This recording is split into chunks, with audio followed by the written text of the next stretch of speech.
Good morning, Year 5. Time for Chapter 7. We searched the field for Gideon in case he tried to follow us, but there was no sign of him. Jem bravely tried creeping round the back of the tent to see if he had strayed there. One of the circus men shouted at him, raising his fists in threat. "Please, sir, I mean no harm. I'm looking for my little brother. He's lost," said Jem. "There ain't no little brother here. Now make yourself scarce before I give you a boot up the backside." "Madame Adeline," I called, hoping she'd come running to rescue us. But she didn't hear me. Other men did, though, and came hurrying out of their wagons. "Clear off, you little varmints. The show's over," one growled. "Come on, you two," said Nat. "They're going to cut up rough any minute." We all had to run for it. We stopped at the edge of the field to catch our breath. I started crying again. "We'd best take Hetty home, Jem," said Nat. "You never know, Gideon might be back home himself by now. I dare say he just hid himself somewhere in the yard. He's that timid, he's never go dashing off by himself." We hurried home, Nat and Jem holding me tight by the hands. But even so, I kept tripping. I thought of Gideon, all alone, with no kind big brothers to help him along, and I felt truly dreadful. I stopped thinking entirely of myself and Madame Adeline. Instead, I said over and over again inside my head, "Please let Gideon be safe at home." But when we ran up the path to our cottage and burst through the front door, Mother was weeping. Father was pacing the floor. Rosie and Eliza were wringing their hands, and even little Eliza was crying piteously in her cradle. They looked at us, mouths gaping. Then Father and Rosie and Eliza gave great whoops of joy and relief. But Mother stared past Jem and me, her head turning left and right. "Gideon?" she whispered. We had to shake our heads. "Oh, Mother, he's not with us," I said. "You have lost your little brother," Mother gasped. Gideon wasn't technically my little brother. He was born 5 days before me and was a head taller, though very spindly. But I knew it wasn't the right time to be pedantic. "Hetty and I went off together," said Jem, his face as pale as whey. "Gideon was never with us." "You went off to that heathen circus, I'll be bound," said Mother. Jem hung his head. "Shame on you, Jem. How dreadful to lead your sister astray," said Father. "You deserve a good thrashing." "Oh no," I said. "I must be thrashed. Father, not Jem. I wanted to go to the circus to see Madame Adeline. Oh, Father, Mother, I rode with her on her horse, and she said I was her little star." Mother and Father barely reacted. At least Father talked no more of thrashing. "We must start up a proper search for Gideon. I thought you would all be fine together. But that little lad, he cannot cope on his own. He must be found. Do you think he tried to follow you to the circus?" "He certainly seemed taken with the idea, Mother." She glared at me as if it was all my fault, which perhaps it was. Father and Nat went out together to look afresh for Gideon. Mother sent Jem and me upstairs to bed in abject disgrace. I cried, and my dear brave brother cried too. "It will be my fault if anything happens to Giddy," he wept bitterly. "Oh, Hetty, I should never have taken you to the wretched circus." "You only wanted to please me, Jem. Don't cry so. It's my fault, not yours," I said, putting my arms around him, trying to comfort him the way he had comforted me so many times. It was dark when at last we heard Father and Nat coming back. We jumped out of bed and ran to the top of the stairs. But they didn't have Gideon. "There's no trace of the lad," said Father. "We've had half the village out searching. We've even tried the woods, but it's like looking for a needle in a haystack." The woods. I suddenly remembered what Gideon had said. "Are you going to the squirrel house?" "I know where he might be," I shouted, running downstairs. "Oh, Father, Mother, he'll be at the squirrel house. He thought that's where Jem and I were going." "What squirrel house?" asked Father. "Oh, Hetty, don't start your silly games. Go back to bed," said Mother. "No, Mother, Hetty's right," said Jem. "It's an old hollow tree. We used to play there. Gideon asked us if we were going there." "Put your jacket on over your nightshirt, boy, and show me," said Father. "You come too, Nat." I clamoured to come as well, but they wouldn't let me. I stayed shut up in the cottage with Mother and Rosie and Eliza and the baby, and one after another we all wept, longing for Father and the boys to come back, but terrified too, lest they didn't find Gideon. "I'm very wicked," I wept, sidling up to Mother. "Yes, you are wicked, Hetty," said Rosie. "Poor Mother, see what you've done to her." Mother had her head in her hands and was crying hard, her whole face wobbling in a distracting fashion. What shall I do if my little boy's dead? She wailed. And what will the hospital say? They'll think I'm unfit to care for any more children. They'll take little Eliza away from me. They shan't do that, said Eliza, cradling her little namesake in her arms. Oh, Hetty, this is all your fault. I burst out crying afresh because no one seemed to mind about me. I closed my eyes and pictured Madame Adeline. Come, my precious little star, she said, holding her arms out. Come and live at the circus with me. We will perform every night. I will be the big star and you the little star. I will give you your own white pony. You will dance on its back and everyone will clap and clap. No one shall ever scold you, dearest Hetty. Jem will come and see us perform in the ring every night, and he will clap and you will wave to him. He will tell people proudly that you are his little sister. Rosie and Eliza will beg you to wave at them too, but you won't take any notice of them. You don't want them to be your sisters anymore. You don't want Nat to be your brother. But then my vision of Madame Adeline faltered. She could not say the word Gideon. He was my brother for ever and ever, my fellow foundling, almost my twin. If he ceased to be my brother, if he had perished somewhere in the dark woods, then I would go demented with guilt and sorrow. Madame Adeline faded until she was the merest glimmer of pink. I pictured Gideon instead, howling with terror in the great dark wood, calling for Jem and me until his voice cracked, running and stumbling and falling, lying there in the mud and the leaves, white and limp and broken. Wild creatures scuttled past him, but he didn't blink his eyes. They were open forever in his stark woodland grave. I frightened myself so badly I started screaming. Rosie shook me hard. Stop that silly shrieking, Hetty. Shame on you. You just want to be the centre of attention. Stop it this instant. I couldn't stop. I managed to quell the noise, but huge sobs still shook me every second, and tears rolled down my cheeks in a torrent. After a long while, Mother held out her arms wearily. I crept forward and climbed on her lap. She held me close and whispered soothingly, but she was trembling too. Her whole body tensed for the sound of footsteps. Then at last we heard Father's big boots, the boys' scuffles. Father strode into the cottage, and this time he had Gideon in his arms. He was holding him like a baby. Gideon's head lolled and his spindly arms and legs dangled lifelessly. "Oh, he's dead! He's dead!" I cried. "Hush, Hetty! The little lad's sleeping, but he's fair perished," said Father. Mother leapt up, brushing me blindly out of the way, and seized Gideon to her bosom. She wrapped her shawl around him, while Rosie ran for a blanket. Mother had kept the fire burning, so Eliza soon had a stone bottle filled with hot water and bound in a towel to warm Gideon's icy limbs. Father knelt beside Mother and spread his own jacket around them both, cradling Gideon's pale face with his big rough hands. Gideon's eyes were half open, but he didn't seem to see us. His mouth was open too, but when Rosie tried to feed him a little warm gruel, it dribbled down his chin. "He is dead!" I gasped. No, he's breathing, dear," said Mother, bending her head and putting her ear against Gideon's chest. "We just need to warm him up a little." "He found his way to the squirrel house all by himself," said Jem, "but he couldn't hitch himself up into the tree. We found him lying underneath it, shivering and shaking. He cried out when Father picked him up, but he's not said anything since. But you mustn't fear, Hetty. I dare say he'll be fine by morning." Mother and Father took Gideon to sleep in their own bed, circling him in their arms.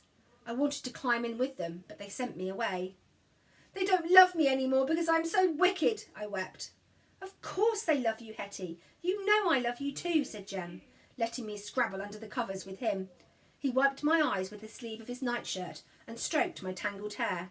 "I'll always love you, Hetty, no matter what," he promised me. When I went to sleep at last, I dreamed that Gideon never woke up. He lay stiff and white in a glass coffin like Snow White in the storybooks. Mother prayed at his head, Father prayed at his feet, and my brothers and sisters prayed on each side the length of the coffin. When I tried to join them, they elbowed me out of the way, even Jem. "Go away, Hetty. I don't love you any more. You are too wicked," he said harshly. I crept away by myself. No one noticed when I slunk out of the door. I wandered disconsolately down the lane until I heard the sound of distant drumming. I quickened my pace. By the time I could see the circus, I was running fast.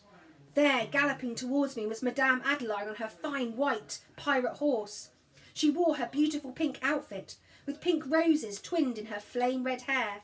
A long gossamer train flew out behind her like a flag. "My little star!" she cried, and she leaned down and scooped me up beside her. "Oh, Madame Adeline, may I come and live with you?" I said.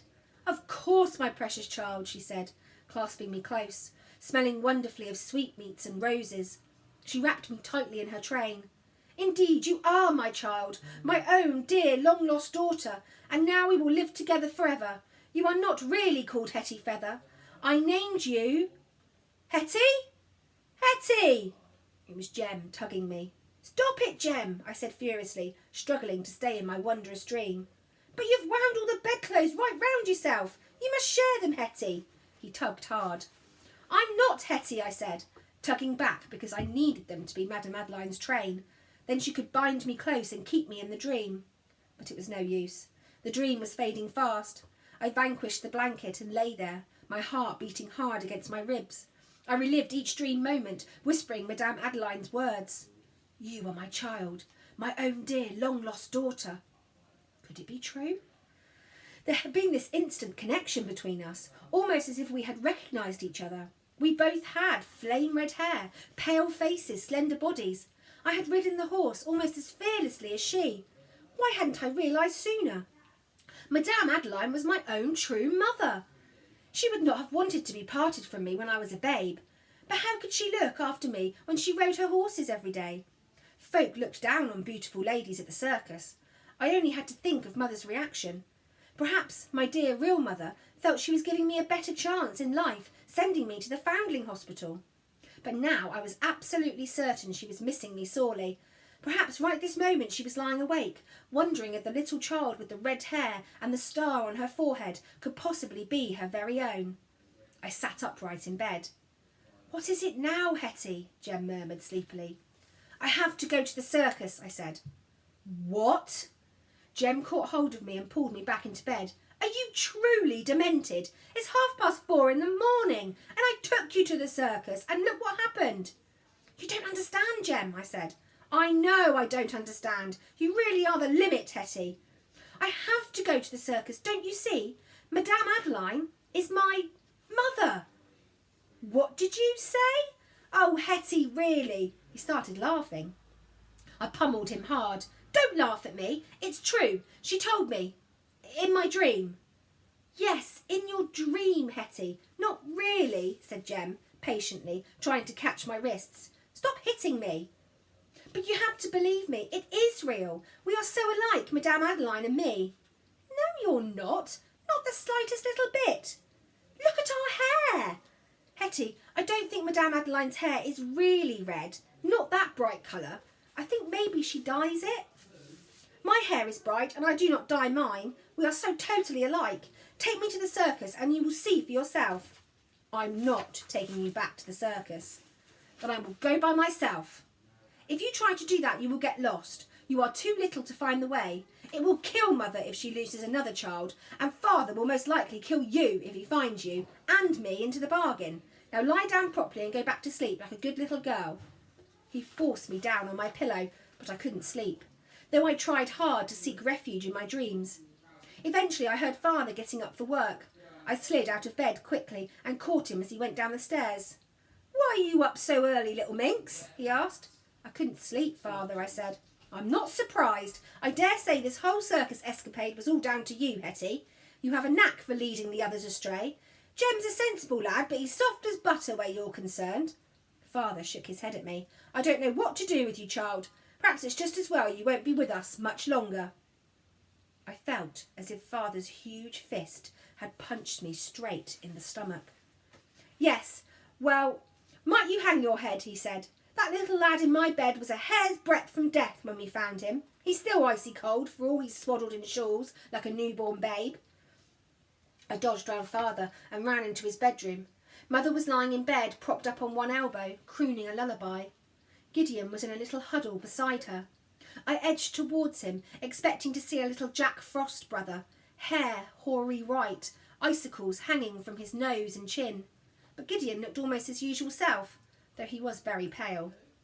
I climbed up into bed beside him. Mother put her finger to her lips, frowning at me.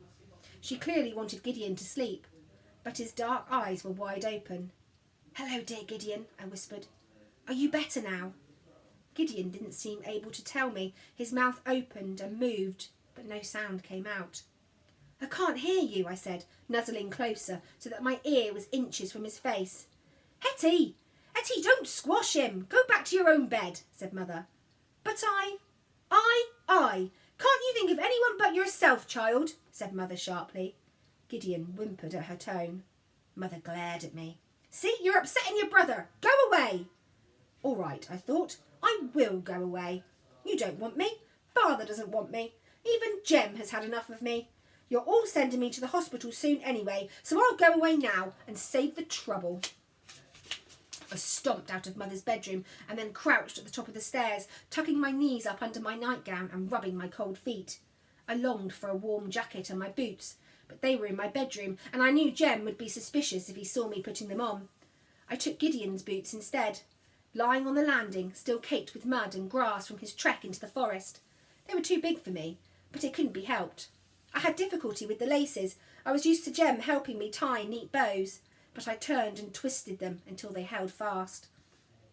I waited, shivering, until I heard Father shut the front door on his way to the farm. I couldn't count beyond 10, but I had some idea of time and waited several minutes until I judged it safe. Then I tiptoed down the stairs, as best I could in my ill-fitting boots. I grabbed a hunk of bread from the larder and wound an old sack about my shoulders in lieu of a coat. I could not write yet, apart from my name, so I did not leave them a note. I felt a pang for not saying goodbye to Jem, but it couldn't be helped. I went out the front door and marched off to find the circus and my true mother. Oh dear, I am shaking now as I write this. I did not get lost. I was only 5 then, but I was a very determined child. I hurried through the village, glad that most folks were still in their beds because I looked a queer sight in my sacking and borrowed boots. I could not wait for my own dear mother, Madame Adeline, to clothe me in some beautiful pink outfit so that I looked like a little fairy. I found exactly the right hole in the hedge to scrabble through to get into the fields. I ran across one, the dewy grass soaking the hem of my nightgown. I stumbled several times, my boots rubbing my bare feet raw, but I was sure I would soon be shod in pink satin slippers. I reached the edge of the field. I fought my way through the second hedge. There I was, in the circus field. But where was the circus? I opened my eyes wide, staring all around. Where was the big tent? The wagons? The horses? Elijah the elephant? Where, oh where was Madame Adeline? Had I come to the wrong field after all? Was it on through another hedge? Yes, I had simply miscalculated. But as I wearily started crossing the empty field, I saw the huge circle of crushed grass, scatterings of sawdust, the print of wagon wheels in the earth. Rubbish blew in the wind like gaudy flowers, all that was left of Tanglefield's travelling circus. I had found my true mother and lost her again. See you tomorrow for chapter 8.